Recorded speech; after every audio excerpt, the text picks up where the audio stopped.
আজ বাঁকুড়া যাইতে যাইতে আমার সঙ্গে কি হইলো তবে তোমরা গোটাটাই দেখো। আমি আমার 3 কোটি টাকার বাইকটা নিয়ে আগাইতে লাগলি বাঁকুড়ার দিকে। যাইতে যাইতে আফ্রিকার জঙ্গল দেখা পাই গেলি, ডরও লাগছে যদি বাঘ ডাক বেরায় আবার। এ বাবা আজকে যে রোদ দিচ্ছে না আবার। ब्राइटनेस कम करो ना, मेरा जिंदगी झंड हो रहा है तुम्हारा वजह से। দেখতে দেখতেই পৌঁছে গেলি নদী। তোমরা দেখতে পাচ্ছ এটা হচ্ছে আমাদের দ্বারকেশ্বর নদী। এই জায়গাটালে দেখো হেভি সুন্দর লাগবে দেখতে। এটা হচ্ছে আমাদের রাজগ্রাম ব্রিজ। তোমরা দেখতেই পাচ্ছ কত গাড়ি। দেখো ভিউটা দেখতে পাচ্ছ না, পুরা মাসর বড়া করাবে দেখি। ভিউটা দেখতে দেখতে চলে আলি বাঁকুড়ার হসপিটাল। খাইচিয়ে ভিড় হয় এখানে, দমে ভিড় হইতো। তারপরে পেট্রোল পাম্প যাইতে লাগলো। দেখতে দেখতে পৌঁছে গেলি ভালোবাসা শহর বাঁকুড়া। তোমরাও দেখতে পাচ্ছ ও কাজ ছিল, কাজ করে বেরিয়ে গেলি বাদুলারা যাওয়ার জন্য। এই দেখো এটা হচ্ছে গরিবের কংসাবতী নদী। তারপরে বাদুলারা পৌঁছে গেলি।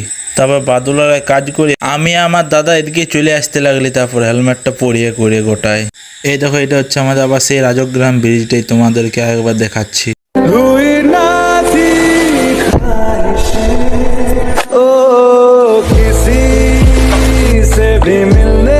হ্যাঁ গাইস, তোমরা তো দেখাই পাইলে কত সুন্দর ভিউটা আছে ওইখানটার। তারপরে ঘর চলে আলি। রাস্তাটা দেখতে পাচ্ছ পুরো বহাল ক্ষেতের মতো করে দিয়েছে।